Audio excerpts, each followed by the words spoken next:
Hola, ¿cómo están todos ustedes? Es un placer para mí poder llegar a través de una iniciativa de Colloquy para poder conversar y para poder absorber aquellas dudas que de pronto por esta coyuntura epidemiológica y por el aislamiento y la cuarentena que tenemos que guardar y respetar, no pueden o no se les da de manera fácil absorberlas con sus pediatras, con los médicos de cabecera, con los profesionales de la salud con los que habitualmente podríamos contar en caso de que sea necesario. Así que tengo una serie de preguntas que voy a ir absolviendo en los siguientes minutos con todos ustedes, con todas ustedes, que tienen que ver básicamente con las dudas y que giran mayormente en torno al coronavirus 19, el COVID-19.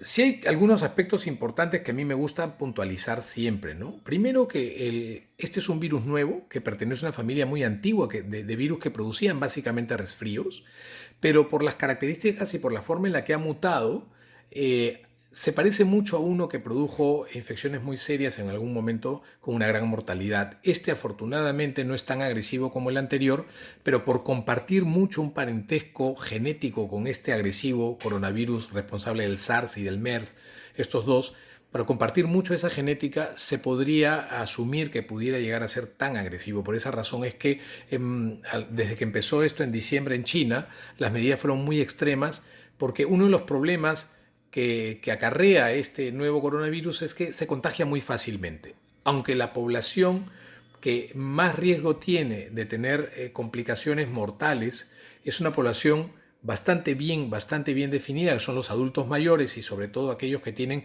otras enfermedades de fondo como hipertensión, diabetes, obesidad, problemas oncológicos que tengan que tomar tratamientos cuyas defensas las han bajado, son los que mucho mayor riesgo tienen. Cada país que ha tenido que soportar los picos, la explosión de alta contagiosidad de coronavirus, han tenido una mortalidad en esta población adulta mayor, aunque no exclusiva, pero la gran mayoría de ellos. Por otro lado, una de las cosas que a mí como pediatra me da mucha tranquilidad es que los niños no son una población de riesgo para hacer complicaciones serias. Yo sé que ustedes podrían decirme, no, pero en Inglaterra, no, pero acá, no, pero allá. Sí, es cierto, no es exclusiva de los adultos mayores y en otros grupos de edad también se pueden ver casos, pero son muy aislados y son casos que probablemente habría que delimitar mejor para poder saber si es que realmente eran personas, niños jóvenes vulnerables de alguna manera para hacer complicaciones. Pero lo cierto es que en los niños el coronavirus se comporta de una manera mucho más benigna, no se sabe exactamente por qué, pareciera ser porque el niño todavía tiene una respuesta inflamatoria menor, no tienen tantos receptores para los virus y se han barajado una serie de hipótesis que todas pudieran ser lógicas si las comparamos, por ejemplo, con el hecho de que por qué en el niño la varicela es más leve que en el adulto, por qué el sarampión en el adulto es más seria, bueno, por qué el COVID en el adulto podría ser más serio. Por esa razón es que siempre es bueno conversar con ustedes acerca de esto. El COVID entonces no es agresivo para los niños, es muy agresivo para los adultos mayores y para la gente que tiene otras condiciones que afectan seriamente su salud como obesidad, tabaquismo, hipertensión, diabetes, problemas inmunológicos, pero sí los niños se pueden contagiar de la misma manera en la que cualquier persona podría contagiarse, porque ese es uno de los grandes problemas del COVID, que se contagia muy rápidamente. Esto es así, pues esto estratosférico. Esto es así logarítmico, ¿no? Es una cantidad de contagios. Y el otro problema que tienen los niños es que ellos sí contagian y son a veces muy contagiantes. Por ejemplo, en la influenza los niños contagian más la influenza que los adultos, precisamente porque su sistema inmunológico todavía es un tanto inmaduro. Los niños pues pueden contagiarse más fácilmente y podrían contagiar a los demás. Ahora, que sea inmaduro no significa que no funcione. Los niños tienen un excelente sistema inmunológico, muy bien estructurado. Un pequeño porcentaje de niños probablemente tengan algunas inmunodeficiencias congénitas, pero es muy pequeñito. La gran mayoría, más del 97% de los niños, tienen un buen sistema inmunológico que se va nutriendo de la lactancia materna, por ejemplo, se va nutriendo de la flora bacteriana que va poblando su piel, su aparato digestivo, su aparato respiratorio, de los anticuerpos que recibe a través del cordón umbilical mientras está dentro de la barriga de la mamá. Es decir, el niño está bastante bien protegido frente a la gran mayoría de infecciones que podrían amenazarlo mientras él va creciendo y desarrollando. Sin embargo, hay un grupo de microbios que podrían causar enfermedades, infecciones muy serias frente a las cuales la inmunidad del niño no es por sí sola suficiente como para protegerlo. Bueno, frente a esto es que tenemos vacunas. Entonces, un niño va a tener una buena inmunidad, primero, si nace de una mamá sana; segundo, si tiene una buena cantidad de flora que lo va poblando; tercero, si puede tomar leche materna exclusiva, y el calostro es importantísimo, ahí está el pilar fundamental de la inmunidad. Decimos que la lactancia materna es una forma de vacunación, si el niño tiene acceso a buena alimentación y si el niño tiene su rol de vacunas. ¿Qué pasa si por esta coyuntura de aislamiento a ustedes se les quedó en el tintero o no pudieron llegar al control mensual y a la vacunación? Pues pueden esperar a que se levante la cuarentena para que se restablezcan las consultas y control de niños sanos, y pues ponen al día todo. No es necesario que ustedes estén preocupadas porque a sus niños les falta una vacuna, siempre y cuando se comprometan a ir donde el pediatra. Por eso es que ustedes tienen que tener una forma de comunicarse y de acceder a sus médicos pediatras, ¿no?, amigable. Y si no, tenemos estos espacios para poder absolver dudas. Por lo tanto, la inmunidad del niño siempre es buena, pero hay que fortalecerla. Y la mejor manera de fortalecer la inmunidad de nuestros niños no es con vitaminas, es con lactancia materna, con buen esquema de vacunación, con buena alimentación y con higiene. Es lo más importante.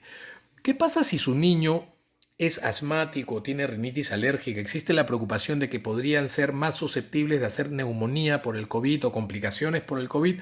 Pues la verdad, eso no pasa ni en los adultos. Esta mañana revisaba un artículo que daba cuenta acerca de que los adultos asmáticos controlados no tienen más riesgo por ese motivo de complicarse. Pero los fumadores, por ejemplo, sí, tienen muchísimo más riesgo, el doble, de hacer complicaciones serias por COVID. Pero además, si ustedes son papás fumadores, aumentan el riesgo en sus niños, no solamente para esto, para un montón de problemas respiratorios a futuro. O sea que sería bueno aprovechar esta ocasión para dejar ese hábito nocivo que es el del tabaquismo.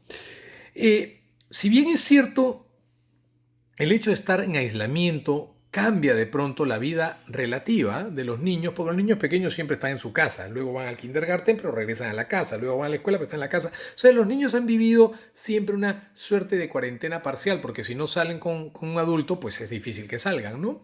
Sin embargo, lo que más afecta el carácter, el comportamiento y el estado anímico de los niños es la manera en la que los papás en la casa toman esta epidemia del coronavirus 19 como si fuera algo apocalíptico. Cuanto más miedo tengamos los padres frente a lo que pudieran pensar ustedes que va a pasar, pues más cambian ustedes y ese cambio repercute en los niños.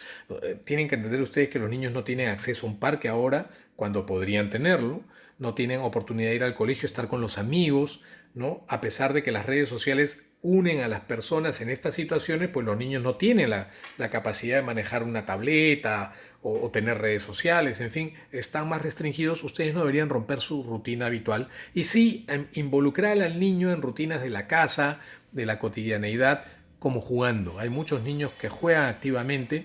Las tabletas para jugar jamás serán recomendables para ningún niño. No es lo mismo jugar con una tableta que atender clases online. No vayan a confundirse eso. Las tabletas no hacen daño por el aparataje, por la luz, por esto. No, las tabletas no son la herramienta más importante para el desarrollo del niño, ¿no? Y tampoco son una herramienta importante para que el niño juegue. El niño se tiene que mover. Pero para estudiar, sí. Entonces, si ustedes tienen a sus hijos con clases online y están pensando que estar expuestos a las pantallas mucho tiempo les va a hacer daño, pues eso no se cumple a la hora de estudiar, porque ustedes mismos trabajan con una computadora la mayor parte del tiempo. Es importante entonces que ustedes consideren que si bien es cierto la alimentación, la lactancia materna y la vacunación es importante, en esta época la vacunación contra el neumococo y contra la influenza son muchísimo más importantes. La vacuna contra el neumococo no protege contra el COVID. La vacuna contra la influenza no protege contra el COVID. Protegen contra el neumococo e influenza. Pero ¿qué es lo que sucede? Que en esta época en la que ya estamos entrando al invierno, porque estamos en un otoño, ¿no es cierto? A pesar de que tenemos sol y 28 grados la mayor parte de la semana, estamos ya en estación de otoño, estamos entrando al invierno, que es la época en donde tenemos más casos de influenza. Entonces, si usted tiene un niño que tiene rinitis o asma, que no tiene mayor razón para preocuparse por una complicación en COVID, sí tendrían que saber que el niño que tiene asma y no tiene vacuna contra la influenza sí podría tener mayor riesgo de complicarse con una neumonía por influenza, por ejemplo. Entonces, sí es bueno que se vacunen todos contra influenza y es bueno que los adultos mayores de 60, así como los menores de 5, cuenten con su vacuna contra el neumococo para disminuir los riesgos de hacer dos infecciones en lugar de una. COVID por un lado, influenza por el otro. COVID por un lado y neumonía por neumococo por el otro. Entonces, de alguna manera nos estamos protegiendo y estamos protegiendo a nuestros grupos vulnerables frente a la eventual posibilidad de hacer una neumonía o por influenza o por neumococo en tiempos de COVID, lo cual complicaría muchísimo el panorama de las personas. Como les digo, el niño en el COVID la pasa muy bien, pero el niño con influenza no necesariamente, o sea, tiene más riesgo de complicarse por la influenza que por el COVID. Entonces, pónganle vacuna contra la influenza, que este es el momento. Hablen con sus doctores, con sus pediatras, porque algunos vamos a vacunar. Yo particularmente vacuno a mis pacientes en sus casas, los selecciono bien, los programo bien y voy pues con mi equipo de protección como todos los profesionales de salud. Si a ustedes les preocupa saber quiénes son los que más riesgo de infectarse y de contagiarse COVID tienen, son los médicos, el personal sanitario. Son los que más riesgo tenemos de contagiarnos, sobre todo aquellos que están trabajando en centros hospitalarios donde ya hay casos de COVID. Después de ello, cualquiera se puede contagiar. Si usted se va a comprar al supermercado a las 10 de la mañana y va a entrar y se va a dar cuenta que hay 500 personas dentro, eso es como ir al cine. Entonces, hay que evitar los espacios donde haya mucha aglutinación de gente. ¿Los niños pueden usar mascarilla? Pues depende. Para salir a jugar al parque no creo que sea necesario. El niño debe usar mascarilla solamente si está enfermo y si puede contagiar a un adulto mayor y lo pudiera complicar. Si el niño está enfermo, tiene que usar una mascarilla. Si el niño va a ser trasladado a un centro hospitalario, a una unidad de emergencia, póngale la mascarilla. Cuando el niño vaya al consultorio, póngale la mascarilla, si logra convencerlo. Porque, a ver, agarra a su niño de 2 años, pues chicas, y póngale una mascarilla, se lo va a quitar en los 5 minutos. Entonces, es difícil que los niños acepten la mascarilla. 3 cosas son necesarias para prevenir y disminuir la posibilidad de contagiarnos del COVID. Lavado de manos, distanciamiento, más de 2 metros, ¿sí? Y luego, la cuarentena. Continuando con las preguntas, tengo aquí consultas de Nilda González, de Claudia Piedra y de Yanina Álvarez. Empecemos y tienen que ver con la hemoglobina. El tener anemia no aumenta tu riesgo para coronavirus. El tener anemia no.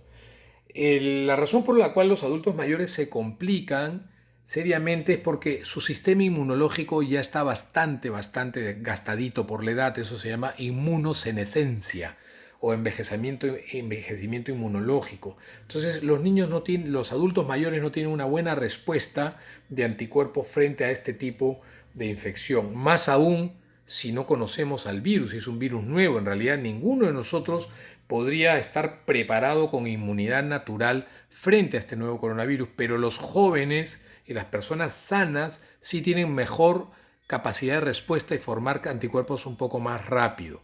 Entonces, pero la anemia no tiene mucho que ver en esto. Si su niño tiene anemia, para empezar, la probabilidad de que esta anemia sea por deficiencia de hierro o de fierro es bastante alta. Para eso es importante que los niños, en su control de niño sano a los 9 meses de edad, les hagan a todos un control de hemoglobina y si tienen 11 o más es normal. Para definir que un niño tenga anemia tendría que tener menos de 11 y lo más probable es que ese niño tenga anemia por falta de fierro. Eso casi es la regla general, sobre todo en el Perú, donde la mitad de los niños menores de 5 años tienen anemia, es bastante prevalente, ¿no? Pero no aumenta el riesgo. Hay algunas formas de anemia especial, como por ejemplo la deficiencia de glucosa 6-fosfato deshidrogenasa, que es una anemia que se ve en un grupo pequeño de la población, pero sin embargo es el defecto genético enzimático más común de la población. En la deficiencia de anemia de glucosa 6-fosfato deshidrogenasa, pues la verdad es que tampoco hay un factor de riesgo adicional a esto. Sí es importante que sus niños tengan un buen nivel de hemoglobina por encima de 11, es importante que sus niños pues estén permanentemente bien alimentados con alimentos que sean una buena fuente de fierro o de hierro. Para eso las carnes rojas, las vísceras son ideales. Pero no, la anemia en sí misma no es un problema que complique. Ahora, si un niño tiene una anemia importante, ese niño podría tener más riesgo por aquello que le está produciendo la anemia importante, que podría ser una enfermedad de fondo que no ha sido diagnosticada, que por la anemia per se. Pero luego de ello, pues la verdad es que esto va a ser probablemente poco determinante en el riesgo de que un niño con COVID pudiera complicarse seriamente si es que se contagiara. Lo que ustedes tienen que tener claro en esta coyuntura es que el 80% de las personas que se contagien probablemente no tengan ni síntomas. Y en esa categoría también están los niños. Un 20% pueden hacer síntomas leves y de eso pues un porcentaje más pequeño hacen complicaciones como neumonía y de esos un porcentaje más pequeño aún podrían tener la necesidad de requerir cuidados intensivos. Y en este caso, en esta situación, en este contexto, los adultos mayores son los que peor la llevan. ¿Qué va a pasar en nuestro país? En nuestro país probablemente, a diferencia de Italia, en donde los adultos mayores de 80 años eran los que peor la pasaban, en nuestro país sean los mayores de 60 los que peor la puedan pasar, porque tenemos otra distribución, otra carga de enfermedad conforme pase el tiempo. La verdad es que la esperanza de vida sana en el Perú es 62 años, pero la esperanza de vida es 76, es decir, desde que las personas cumplen 62 hasta los 76, esos 14 años pasan con muchas enfermedades y muchas de ellas no diagnosticadas, mal controladas o sin un tratamiento adecuado. Ahora bien, ¿qué pasa con la rinitis y con el asma? Esto ya lo mencioné hace un momento. Tener rinitis o tener asma no aumenta tu riesgo para hacer complicaciones en COVID, sobre todo en la edad pediátrica. Sí es un factor que hay que cuidar. Los niños que tienen rinitis y que tienen asma tienen que tener un tratamiento de control, supervisión de control. Para eso tienen que tener a su pediatra o al neumólogo pediátrico, ¿no es cierto? Pero en realidad ellos no tienen un problema inmunológico. No es necesario que tú digas qué puedo hacer para que mi niño tenga mejores defensas solo porque tiene asma. No es una manera correcta de enfocar el problema. Los niños asmáticos no son inmunodeficientes mientras estén bien vacunados. Sobre todo a ellos hay que vacunarlos contra influenza y neumococo, porque los asmáticos sí tienen más riesgo de hacer neumonía, riesgo relativo un poquito más alto, si hacen influenza, ¿no? Por el hecho de ser asmáticos. Inclusive el niño asmático sí podría hacer neumonías a repetición si es que no está bien controlado y si no está bien vacunado. Tenemos una pregunta de Jenny Manrique que nos cuenta que a los 11 meses, que su niño tuvo neumonía neonatal y luego a los 11 meses, actualmente tiene 10 años. ¿Qué cuidados debe tener con él? Pues la verdad, ese niño, por el hecho de haber tenido una neumonía neonatal que no tiene que ver con influenza o con neumococo, podría haber sido cualquier otro virus o bacteria, ¿ya? Y luego a los 11 meses haber tenido otra neumonía, primero habría que saber qué tipo de neumonía es. Ese niño tiene que estar vacunado de todas maneras. Si ahora a los 10 años el niño no ha tenido ningún problema en crecimiento, desarrollo, está bien vacunado y no ha vuelto a tener ningún otro problema más, Jenny, quédate tranquila, tu niño no tiene nada que deba preocuparte, excepto mantener pues tu cuarentena, tus medidas de aislamiento y tu lavado de manos y de cara constantemente, sobre todo en los niños. Si tuviera rinitis alérgica es lo mismo, ¿no? Los niños yo tengo rinitis alérgica, tengo asma y también soy un niño, entonces yo digo, ¿para qué me voy a preocupar? La única razón para preocuparme es que ya tengo 56, casi 57 por 2 días, todavía tengo 56. Yo podría tener más riesgo si me contagio de COVID, yo podría tener un riesgo relativo mayor a hacer neumonía y dentro de eso un riesgo relativo un poquito mayor que si se contagiara mi hija de 14 o mi hijo de 24 en esta coyuntura. En realidad además soy trabajador de salud, entonces yo tengo mucho más riesgo de contagiarme y mucho más riesgo de complicarme, pero eso no pasa porque yo tenga rinitis o porque tenga asma. Así que quédense tranquilos, pero sí, la rinitis y el asma son condiciones que involucran la responsabilidad de ustedes para llevar un control de síntomas en sus niños. Y la vacunación de cajón. Tener un niño de 5 años con espasmo bronquial, querida Karina, es tener un niño prácticamente asmático en casa. La verdad, si no te lo han dicho, me voy a tomar la libertad de decirte que hasta los 3 años tú podrías decir, bueno, esto es un espasmo bronquial y la mayoría de esos son por infecciones respiratorias, por virus. Pero después de los 5, que el niño tenga un espasmo bronquial ya me hace pensar a mí en que podría tener asma. Y ahí tú eres la dueña de la pelota y la que marca la cancha. Tú eres la que tiene que saber que ese niño tiene que tener un control y tú tienes que adherirte al control. Porque el asma no lo va a matar. Honestamente, vamos a hablar así que claro. Si ustedes están pensando que tener asma es una enfermedad como se veía hace 60 años, en donde los asmáticos sí la pasaban muy mal, eso ahora ha cambiado muchísimo porque hay excelentes tratamientos. Y de lo que se trata es que tu niño tenga todas las condiciones alrededor para que su vida sea normal, para que pueda hacer lo que le dé la gana, jugar, hacer deporte, estudiar, comer, saltar, bailar, divertirse. Si tiene asma y no está controlada, no lo va a poder hacer. Y ahí estás privándolo de una oportunidad de oro para un perfecto desarrollo. Tener asma no es un problema si ustedes asumen la responsabilidad de tenerlo controlado. No le tengan miedo al tratamiento, peor es no poder respirar. Pregúntenle a cualquier niño asmático si le cuesta respirar y si quisieran no darle tratamiento para que vean cómo los va a mirar y cómo les va a contestar. O sea que por ahí ni se preocupen, porque la verdad es que esta es una coyuntura en la que podríamos de alguna manera estar pensando en qué tanto podríamos cuidar a nuestros hijos. Pues yo creo que de la misma manera en la que siempre debimos haberlos cuidado frente a cualquier otra infección respiratoria.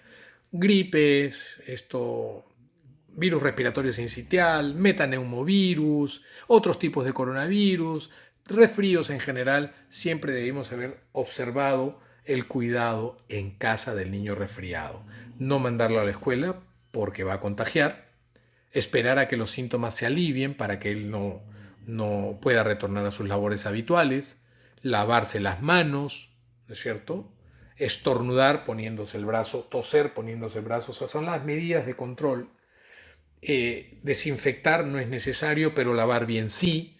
Todas esas cosas que siempre los pediatras les decimos a las familias: cuando el niño está enfermo no lo mandes al colegio. Si estás enferma no te vayas a trabajar. Si tienes fiebre no vayas a la universidad. O sea, los profesores tienen que entender que ellos también se enferman y no van a trabajar. Entonces, no se envuelvan locos. A mí me da risa lo que yo veo actualmente, ¿no? Que los padres están en mucho cuestionamiento con las clases, y que si rompen las clases, si pierden el año, si pagamos o no pagamos la pensión. Veo mucho de esto, ¿no? Y decimos, bueno, pues que pierdan el año, que se queden con las clases online, que no vayan al colegio. Pero toda la vida, ustedes, por lo menos es lo que yo veo en mi consulta, cuando yo les digo no va al colegio, me dicen, pucha, pero no puede parar clase. Bueno, antes no podía perder clase y ahora sí la puede perder, sí podría perder la clase. ¿Por qué? Por una infección respiratoria de este tipo. Yo la verdad tengo mis dudas. Sí es cierto que el aislamiento para los niños y el retorno a clases va a tomar un poco más de tiempo, pero inclusive sí hay mecanismos para mantener ambientes libres de COVID. Como dije hace un momento, a mí me preocupan más las personas adultas que pueden estar en el mismo ambiente con niños, porque ellos contagian más, porque las personas adultas sí tienen más riesgo de hacer complicaciones. Me preocupa más eso que el hecho de que los niños puedan ir a la escuela, pero todavía hay que observar las medidas de aislamiento. Eso es sumamente importante: aislamiento social, lavado de manos y el distanciamiento prudencial. Al aire libre yo creo que sí. ¿Por qué no puede salir un niño a jugar al parque un ratito? Que vaya con un solo adulto, que juegue, que corra 5 minutos, que explore la naturaleza. Total, en un parque, ¿cuántos niños podrían entrar en un momento? No entran ni 20.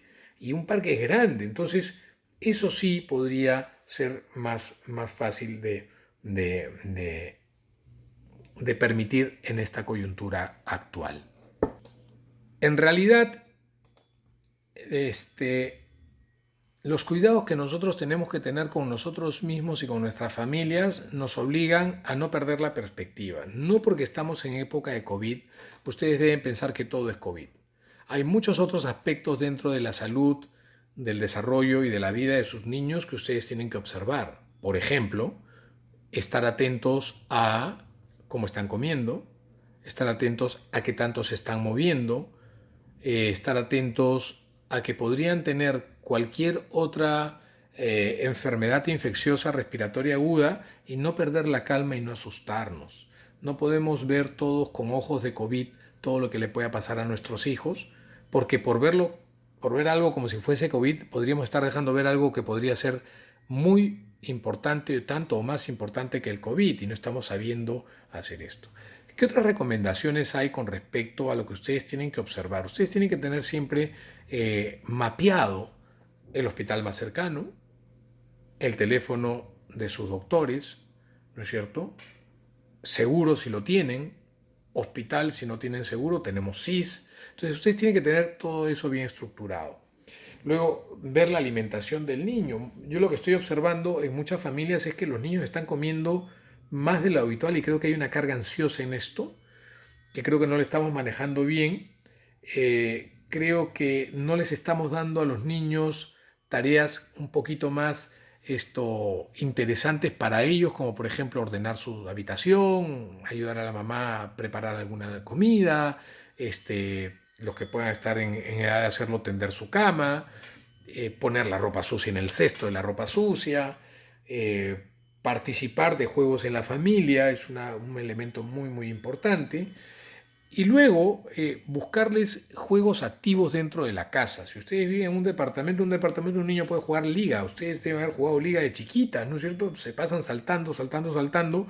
Enséñenle a jugar liga a sus hijos, que los van a tener saltando un buen rato y eso les va a bajar las revoluciones, les va a temperar las pilas, saltar soga, jugar mundo, ¿no? Son en parte ideas mucho más beneficiosas para sus niños en esta coyuntura que sentarlos a ver películas o a interactuar con tabletas y jugar con esto. Yo creo que eso es sumamente importante. Tenemos aquí las preguntas que nos hace llegar a través de la plataforma de Coloqui Liliana Costa y Ami Mena. Liliana nos dice lo siguiente: tengo un niño de 4 años que tiene trastorno espectro autista, tiene epilepsia y es alérgico a las picaduras de zancudos, y en la cuarentena se le forman ampollas en cada picadura que se revientan. Demoran en cicatrizar demasiado, quiere saber qué puede hacer. Bueno, esto no es raro.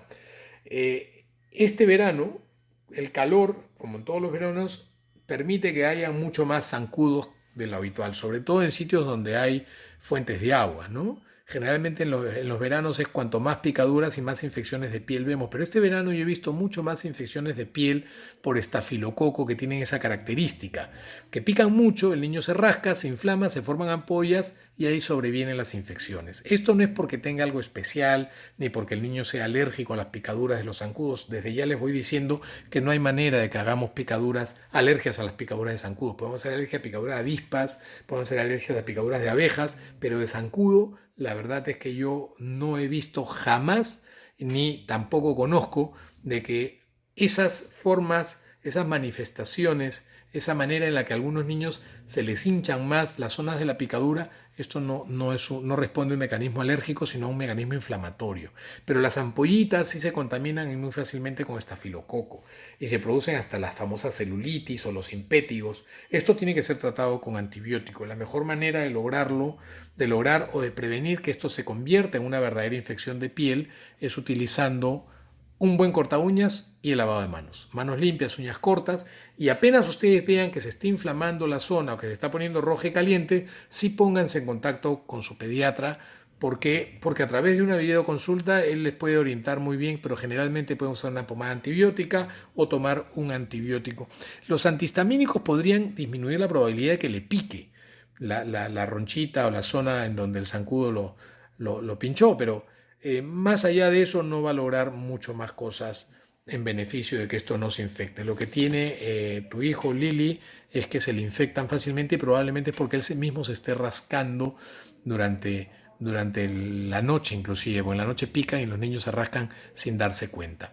Esa es una cosa. Luego, Ami tiene un niño que tiene una condición que se caracteriza por tener tics, es el síndrome de Tourette, y es un niño que está muy ansioso, sus tics han aumentado, casi no está durmiendo bien, ¿no? Y sobre todo con las tareas virtuales y con las clases online le cuesta un poquito más concentrarse en esto.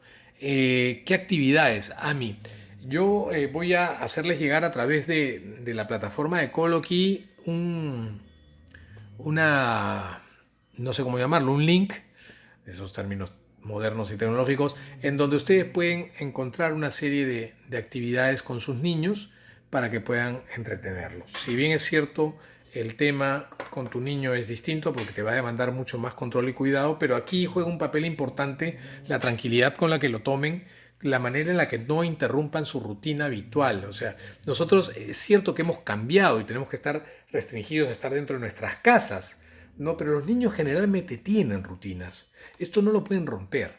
Pero sobre eso sí podrían añadir ocupaciones que los entretengan si es que no pueden salir e invertir el tiempo que usaban antes en ir al parque a jugar, utilizarlo con una actividad en la casa que les demande mucho más tiempo y que los seduzca un poquito más. De pronto hasta cantar o bailar, de pronto hasta hacer alguna manualidad, podrían pasar por algún tipo de juego o algún tipo de rompecabezas, algo que tú conozcas que en tu niño lo está o lo va a tener mucho más concentrado y atento.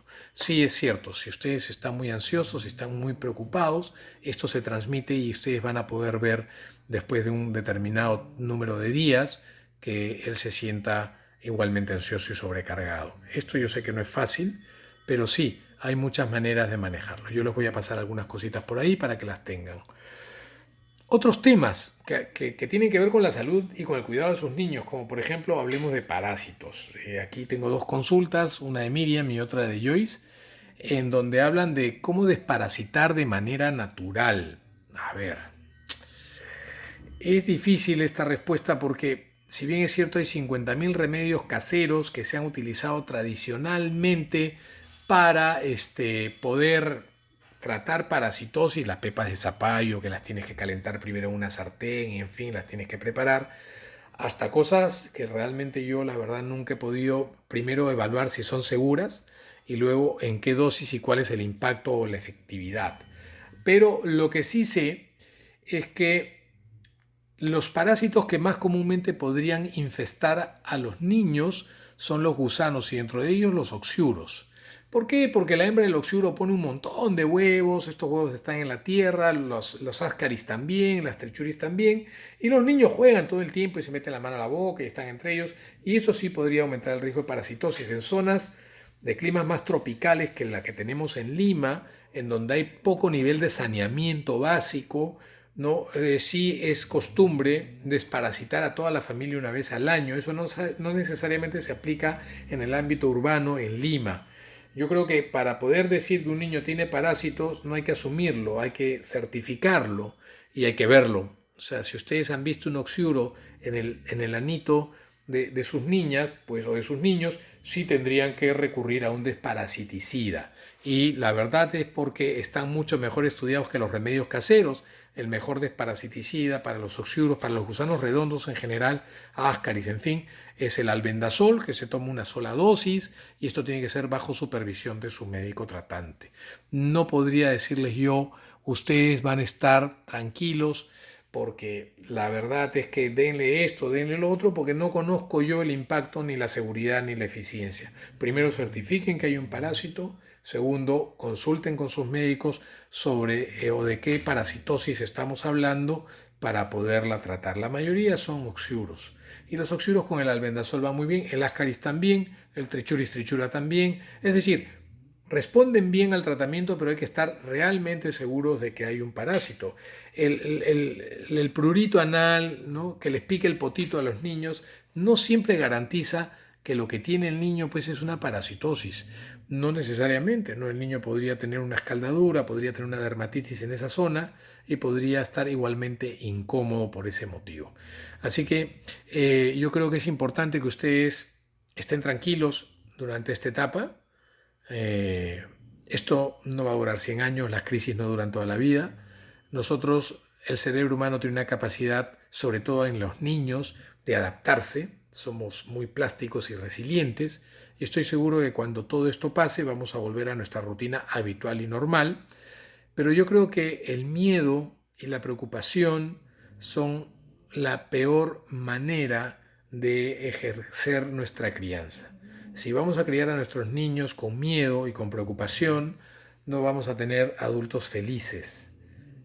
A los niños hay que enseñarles a ser responsables y hay que ponerles límites claros porque de lo que se trata es de que ellos tengan pues una oportunidad de desarrollo a futuro enorme. Yo la verdad es que no creo que esto dure muchísimo. Probablemente sí las medidas del gobierno sean mantener algunas restricciones, como por ejemplo la vuelta a clases, pero sí considero que los niños no tienen por qué perjudicar su proceso de aprendizaje en esta coyuntura, sobre todo aquellos que tienen la oportunidad de tener clases online. Me encantaría que el gobierno pueda permitir que los niños salgan un ratito a jugar al parque en la mañana o en la tarde acompañado de un solo familiar. Siempre es bueno que tengan a la mano el número de teléfono de su médico tratante, porque esto, una vez que pase el aislamiento social, los consultorios para el control del niño sano van a estar abiertos dependiendo de cada uno de los pediatras. Así que espero que la pasen de la mejor manera posible. Es una oportunidad para poder disfrutar de la vida en familia, de aprender aquello que antiguamente hacían las madres, que se quedaban en casa y trabajaban las 24 horas del día en casa con sus hijos. Yo creo que es una oportunidad de la cual tenemos que sacar grandes lecciones. Cuídense mucho, respeten el aislamiento social, lávense las manos, ¿no es cierto? Distancia prudencial y ya saben, la mascarilla en todo caso si están enfermos o si van a ir a un sitio donde hay un riesgo alto de contagiarse. Pero el lavado de manos es lo más importante. Ha sido un placer estar con ustedes. Espero que esto se repita. Manden sus preguntas si es que se da la nueva oportunidad.